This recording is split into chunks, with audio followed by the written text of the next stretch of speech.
السلام علیکم ورحمۃ اللہ وبرکاتہ۔ سب سے پہلے ایک ضروری وضاحت کر دوں، یہ نسخہ ایک پیچیدہ اور قیمتی یونانی مرکب ہے۔ اس کی تیاری اور استعمال مستند طبیب کی نگرانی میں ہونا چاہیے۔ ہر مرض کی کیفیت، مزاج اور مرض کی نوعیت مختلف ہوتی ہے، اس لیے خود علاجی مناسب نہیں۔ ناظرین کرام، آج کے دور میں دل کی کمزوری، گھبراہٹ، خفقان، سانس کا پھولنا، جسمانی تھکن، اعصابی کمزوری، دوران خون کی کمی جیسے شکایت عام ہو چکی ہے۔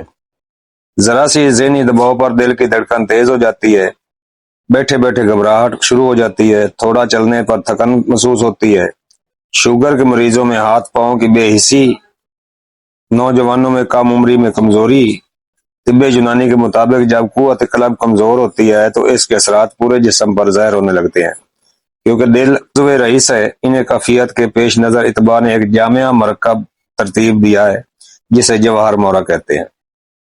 مکمل بسد احمر یعنی کہ جڑ مرجان 10 گرام، بنسلوچن یعنی کہ تبا شیر بانسی 10 گرام، جدوار کھتائی 10 گرام، زمرد سبز 10 گرام، زہر مورا کھتائی 10 گرام، شاخ مرجان اچھے والا جس میں سوراخ ہو وہ 10 گرام، فیروزہ بہترین کھاڑ لیں 10 گرام، عقیق سلیمانی 10 گرام، کہربا شمعی 10 گرام، لاجورد 10 گرام، مروارید یعنی کہ سچے موتی 20 گرام، مومیائی یعنی کہ سلاجیت 10 گرام، نیلم پتھر 10 گرام، یقوت سرخ 10 گرام، ورق طلا یعنی کہ سونے کا ورق 2 گرام، ورق نکرا یعنی کہ چاندی کا ورق 15 گرام،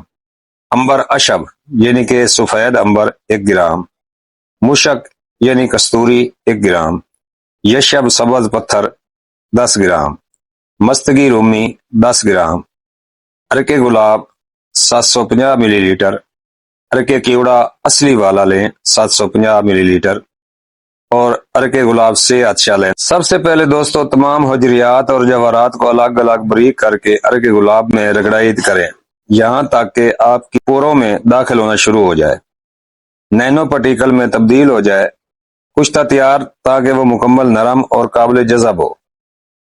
پھر آپ سلاجیت کو علیحدہ ارک گلاب میں اچھی طرح حل کر لیں، پھر امبر اور مشک کو ارکے کیوڑا میں حل کریں، پھر جدوار کھتائی کو بریک کر کے کپڑ چھان کر لیں۔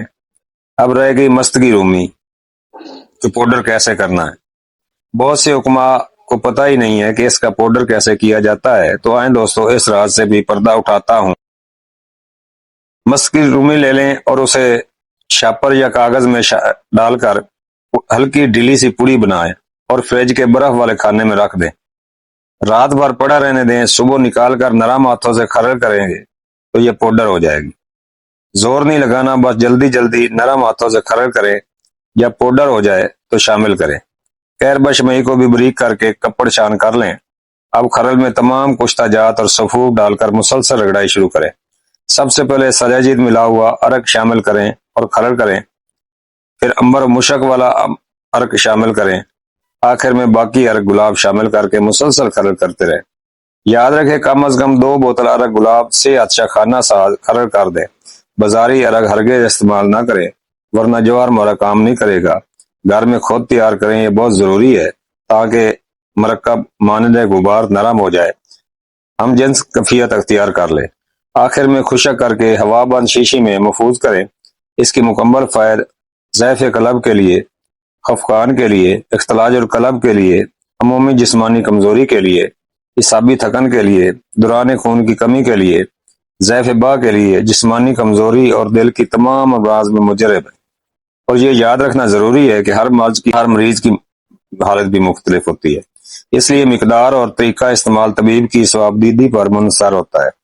ایک اور اہم ہدایت، اگر کسی کو دل کا شدید عارضہ، ہائی بلڈ پریشر، شوگر یا کوئی دائمی بیماری ہے تو پہلے مکمل تشخیص اور طبی مشورہ اور کشتہ منگوانے کے لیے رابطہ کریں 0302 4133 533۔ یہ واٹس ایپ نمبر ہے، واٹس ایپ پر صرف میسج کریں، جیسے فرصت ملے گی جواب ضرور دیا جائے گا۔ صحیح تشخیص کے بغیر کوئی بھی دوا مکمل فائدہ نہیں دے سکتی۔ اگر آپ طب یونانی کے مستند اور علمی نقصہ جات کے بارے میں مزید جاننا چاہتے ہیں تو چینل کو سبسکرائب کریں، ویڈیو کو لائک کریں اور شیئر کریں تاکہ صحیح علم عام ہو سکے۔ اللہ تعالی ہم سب کو صحت کاملہ عطا فرمائے، آمین۔ دعاؤں کا طالب حکیم طارق جوید، موجد انٹرنیشنل پتار جنتر مشین، فیصل آباد۔